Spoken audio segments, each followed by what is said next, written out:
Hey, how have you been? I'm the diesel locomotive that runs in a different way than my steam body does. I already showed you how a diesel engine creates electricity that feeds the motors that move the wheels, but here's how I'm controlled.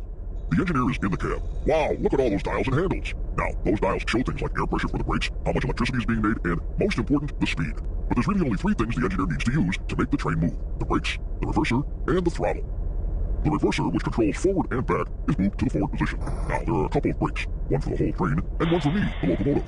They both are released. The engineer gives two short blasts on the horn to let everybody know the train's about to move. The throttle, which has 8 notches, is slowly moved forward. Wow, here we go! To stop the train, everything is reversed. The throttle is slowly lowered, the brakes are applied, both the train brake and the locomotive brake.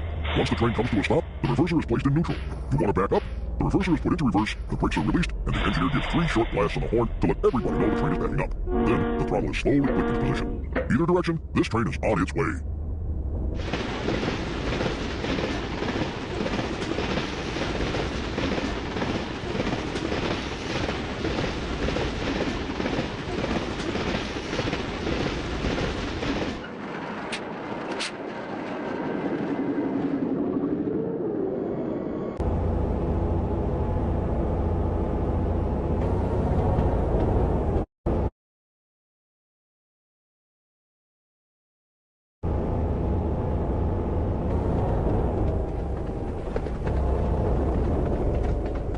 Hi, how you doing? You know, it doesn't matter whether you live in a small town out in the country, in the suburbs of a big city, or that big city itself. There's all kinds of train cars that carry people back and forth every day. Would you like to see them? Here. Years ago, before jets flew in the skies, passenger trains took people from one side of the country to the other. The trip took several days, but the travelers ate the best of foods in the dining car, slept in comfy beds in the sleeper car, and enjoyed the view from observation domes. Today, a cross-country train trip still takes 3 days, but most likely, the passenger trains you see are taking people on shorter trips from one area of the country to another. These are called regional routes, or commuter lines. For example, folks in Central California have Caltrain. The route of 80 miles runs from south of San Jose up to San Francisco.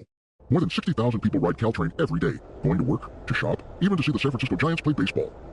The passenger car usually has 2 levels, upper and lower. On commuter cars like Caltrain, there are rows of seats for people to visit, read, or just look out the window. People usually get on through doors in the middle of the car, and you can go from car to car through doors at the end. With passenger cars, you might have a coach car. It has rows of seats much like a jet airplane has. As many as 60 people can sit in the coach car. The lounge car has chairs where travelers can relax and look out from the upper level. The dining car is just like a restaurant on wheels. It has tables where folks can eat and a full kitchen to cook their food. The sleeper car has seats that fold down at night into beds, where people fall asleep to the clicking of the rails. If you haven't done it already, maybe you can take a ride on a passenger car, across the city or across the country. It's a great way to travel. See ya!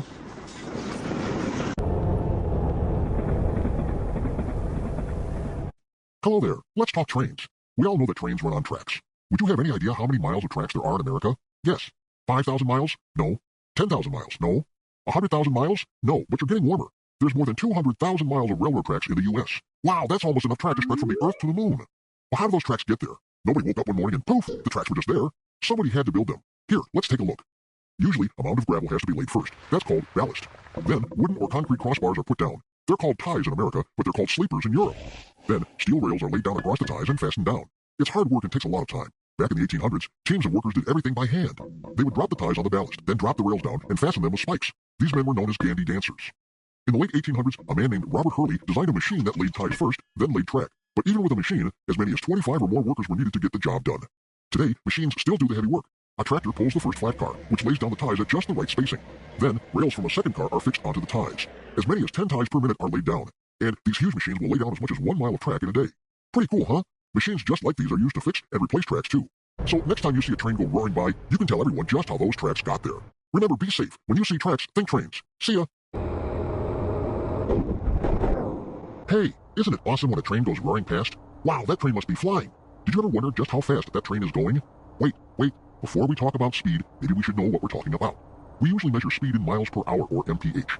That's how far you can travel in 1 hour. The more miles per hour, the faster your speed. It's like this. When you're traveling in your bus to school, you might be going about 30 miles per hour. That means it would take you 1 hour to drive straight from Philadelphia, Pennsylvania to Trenton, New Jersey. When you're in the family car on the highway, you're going about 60 miles an hour. That means it would take you 1 hour to drive straight from Denver, Colorado to Colorado Springs, Colorado. So now that we know what speed is, we can talk trains. Here, look at this. When the locomotive was first invented way back in the 1820s, a steam engine called the Tom Thumb carried passengers at a speed of about 12 miles per hour. By the 1850s, passenger trains were going almost 25 miles per hour. By 1900, trains moved at nearly 50 miles per hour. Today, it's important to make sure everyone on the train and around the tracks is safe. So trains have speed limits, just like cars on the streets and highways. In America, freight trains can't go any faster than 80 mph, and trains with passengers can't go any faster than 90 miles per hour. Usually, when you're waiting at a railroad crossing, the trains are going about 40 or 50 miles an hour. In other parts of the world, some trains run on special magnetic tracks called maglev. At times, they can travel at speeds as fast as 370 mph. Wow, that's crazy! Well, now you have some idea of just how fast the trains you see are going. Remember, be safe. When you see tracks, think trains. So long!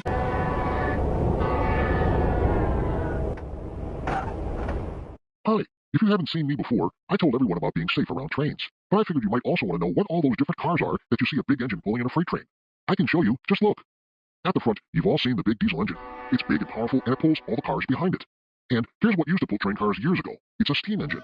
Instead of a diesel motor, it uses steam to power its big wheels. This is a hopper car. It can be covered or open. Covered hoppers can carry dry foods like sugar, rice, and flour. Open-top hoppers have lots of room to carry coal, gravel, and sand. When they unload a hopper car, doors open underneath to free up the stuff they've been carrying. This is a gondola car. It's open on top and is used to carry thousands of pounds of scrap iron and other raw metals. The gondola can also carry logs, lumber, and other cargo. We've all seen the boxcar. It has doors on the side that allow the loading and unloading of all kinds of things. The boxcar can carry everything from dog food and paper to canned goods and beds. Sometimes the loads can be as much as 100 tons. A different kind of boxcar is the refrigerated boxcar. Just like the refrigerator in your kitchen, this boxcar keeps foods cold. They can carry fresh fruits and vegetables, meats, seafood, and cheese. The tank car holds all kinds of liquids. It can carry thousands of gallons of chemicals, water, fuel like gasoline and diesel, and even molasses. This is the flat car. It can carry pipe, logs, lumber, tractors, steel plates and beams, and rails. How big are flat cars? They can be anywhere from 60 to 90 feet long. Wow, that's big! Special flat cars are called container cars. These containers, which hold all kinds of cargo, are transferred from trucks to trains and back again. That process is called intermodal. This is an auto rack. It carries cars and vans and trucks. They're usually covered, so the vehicles don't get hit with rocks and other things along the way. A full auto rack can carry more than 18 vehicles at once. Here's a special car called a center beam. It carries heavy building supplies like lumber, wallboard, and fencing materials. The center beam keeps the materials safe and unbroken along the way. For many years, the last car of a freight train was the caboose. It was kind of a traveling office for people who worked on the moving train. It was also like a home away from home for those workers. There were simple cooking and sleeping facilities, perfect for long trips across the country. But around 1980, technology and computers made a caboose no longer necessary. Instead, a small radio called an EOT, end of train, is attached to the last car and automatically checks things like brake pressure. Well, that's a lot of train cars. But the next time you're watching a train go by, you'll know what each of those cars are and what each one is carrying. Remember, be careful and be safe around trains. So long! Hi, remember me? I was the guy who showed you what made me tick. But does a steam locomotive run by itself? Of course not. Let me show you how I run. Remember when I told you there are two people in the cab of the engine? The engineer and the fireman? The fireman shovels coal into the firebox, while the engineer makes sure everything is running right. But what are all those dials and handles and knobs for? Let's take a look. The engineer uses three basic types of controls. The throttle or regulator controls the speed of the train, how fast or slow it goes. The reverser, or Johnson bar as it's sometimes called, controls the direction of the train, forward, neutral, or backward. Then there are the brakes, used to stop the train and keep it in one spot. To get the train going, the boiler turns water into steam, and that steam moves the pistons that move the wheels. I showed you that last time. In the cab, the engineer moves the Johnson bar into the forward position. The whistle gives two short blasts to let everybody know the train is about to move. The brakes are released and the throttle is slowly opened up. Hey, we're moving! Actually, there's a lot more to it, but that's basically how it goes. Stopping the train is the same, but in reverse order. The throttle is pulled back, and the brakes are slowly applied, and we're slowing down. Once the train is stopped, the Johnson bar is placed in a neutral position. And that's all there is to it.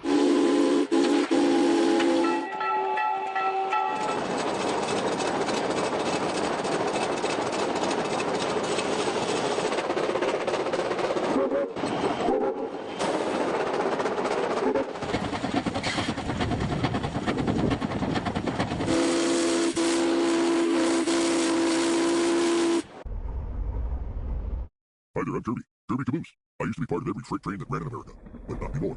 I got replaced by a little red light. But hey, you can still find me on train layouts and toys all over the place. I'm right there on the end, but you know what they say, save the best for last. That word caboose, it sure is funny. Where do you think it came from? Well, it came from Europe. Back in the 1700s, a caboose was the galley or kitchen on a sailing ship. When trains started crossing the country in the 1800s, the word caboose was given to a small shack on a flat car. That's where food was cooked for the train's crew, just like on the sailing ships. Before long, the caboose was a traveling office for the conductor, brakeman, and flagmen who rode the trains. In the 1860s, someone got the idea to add the cupola, a second story, to the top of the caboose. From there, the conductor could see the entire train in front of him. Along with being a kitchen and office, the caboose had sleeping bunks for the long trips through the country. You gotta admit, there were a lot of uses for these cabooses. Around 1980, technology spelled the end for the caboose. Brakemen and flagmen were no longer needed on trains, thanks to electronics and computers. As trains became longer with more cars, the conductor couldn't see all the way to the engine anymore. Instead of the caboose at the end of a train, a blinking red light is now seen. They call it FRED, flashing rear-end device, but it sure doesn't look like any FRED I've known. The radio device is also called an EOT, end of train, and is attached to the last freight car. The engineer gets all the info he needs about the entire train from the EOT. Today, cabooses can be found at railroad museums across the country. Many offer tours that show how trainmen lived and worked many years ago. See if you can check one out. Tell them Kirby Caboose sent you. Bye. If you live in a big city, and even if you don't, you've probably seen trains like this. They're called rapid transit trains. When the tracks go underground, it's the subway. When the tracks are up over the streets, it's the elevated, or L train. In the late 1800s, America saw a couple of big changes. One, bigger business meant the growth of big cities like New York, Boston, and Chicago. Two, many of these urban areas became electrified. That meant more business, more people, and more traffic. The problem was how to move all these people quickly and efficiently. Horse-drawn streetcars were slow, smelly, and held a limited number of riders. Also, more and more gas-powered cars clogged the streets, making the problem of moving many people harder. One answer was to get off the streets and go under them. In 1894, Boston started the first subway system in America. New York soon followed. Tunnels were dug under the city streets with rails laid for electric-powered train cars. Around the same time, Chicago figured, why not go up as well? They built an elevated system called the L in the downtown area known as the Loop. The tracks were over the streets, allowing road traffic as well as rapid transit. Everybody knows a train runs on two tracks, but guess what? Rapid transit trains have a third rail. Why? That's where they get their power to run. These trains run on electricity, hundreds of volts that move through a contact shoe that drive electric motors attached to the wheels. And that third rail is dangerous. Stay away from it. Two or more cars make up a train. They move from station to station where passengers hop on or get off, going to and from school, work, shopping, and more. The riders have to be quick. The train stops, the doors open, and in less than a minute they close. The train heads off to its next stop. Today, many cities all over the world rely on mass transit systems to move people from one place to another quickly and safely. In America, cities like Washington, D.C., San Francisco, Detroit, and Salt Lake City, along with long-timers like New York, Boston, and Chicago, all proudly boast about their subway and elevated trains. Rapid transit, come on and get on board. I'm Roy. I'm a cable car in the great city of San Francisco, California. Ever wonder how streetcars and cable cars like me run? Just look. Once upon a time, streetcars were found all over the country. As cities grew, people needed a way to get around. Streetcars, also called trolley cars or interurban transit, took folks to work, to shop, or to school. How does the streetcar work? Rails are set into the streets. The streetcar has wheels, like a train, that fit into the rails. Where does the power come from? It's electric. A pole gets power from overhead wires. That power runs an electric motor on each set of wheels. While not every street has rails, the streetcar goes wherever the tracks go. A cable car also runs on tracks, but it's moved in a completely different way. Along with rails in the street, a steel cable is set in a groove. The cable is pulled by big motors in what's called the powerhouse. When I grip the cable, I get pulled in the direction the cable is going. The cable car reaches a turnaround, where it's turned around by hand, and goes in the opposite direction. These San Francisco cable cars have been part of the city for more than 140 years. In fact, cars just like me were made a National Historic Landmark in 1971, joining others like Hoover Dam, Pikes Peak, and the Empire State Building. While you might have to come out to California to ride me or the other cable cars, the streetcar is still around many parts of the country today. Cities like Boston, Cleveland, New Orleans, Philadelphia, Seattle, Atlanta, and many more have them. Streetcars and cable cars are a great way to travel around a town. See if you can find one and hop on. Hello. Trains are cool and fun to watch, but you have to be careful whenever you and your family are around trains and train tracks. Safety is important. You know, every 3 hours, a person or vehicle is hit by a train. So, when you see tracks, think train. There are all kinds of signs and signals to let you know when and where there are trains around. Want to see them? Okay. Just look at me. When you see a round yellow sign with a big black X on it, that means the road you're on has train tracks up ahead. It means you should slow down and look and listen for any trains that might be coming. There are also big markings painted on the road that also warn of train tracks ahead and where cars should stop safely. At the railroad tracks, there's a crossbuck, a big white X with the words railroad crossing on it. Just like me, the yellow warning sign, it means to look and listen for a train before crossing the tracks. There might also be a sign below it showing how many sets of tracks are at the crossing. Nearby, there should also be a rectangular blue sign with a phone number on it. If your car should get stuck on the tracks, get out immediately and call this number. This is the first number you should call, but if this sign isn't around, call 911. Many railroad crossings have lights and a bell along with the crossbuck. When a train is coming, the red lights flash, the bell rings, and if there are gates, they come down across the road. It is illegal to drive around lowered gates, not to mention very, very dangerous. Some roads with a lot of traffic have an additional set of flashing lights mounted up high on what's called a cantilever. This lets everyone, cars, buses, and trucks, to see when there's a train coming. Safety is important even if you're walking or riding your bike or skateboard. Never walk on or along railroad tracks. It can take a train more than a mile to stop when it's running, so if you can't get off the tracks for any reason, you could be in big trouble. Anyway, railroad tracks, rail yards, and trains are private property, and you're not supposed to be on them anyway. Never dash across the tracks as soon as a train passes. There could be another one coming from the other direction, and you'd never see it until it was too late. Wait until the gates go up and the lights are off before crossing the tracks. Trains are fun to watch, and they carry people and all sorts of goods all over the country. But being too close to them can be dangerous, so when you see tracks, think train.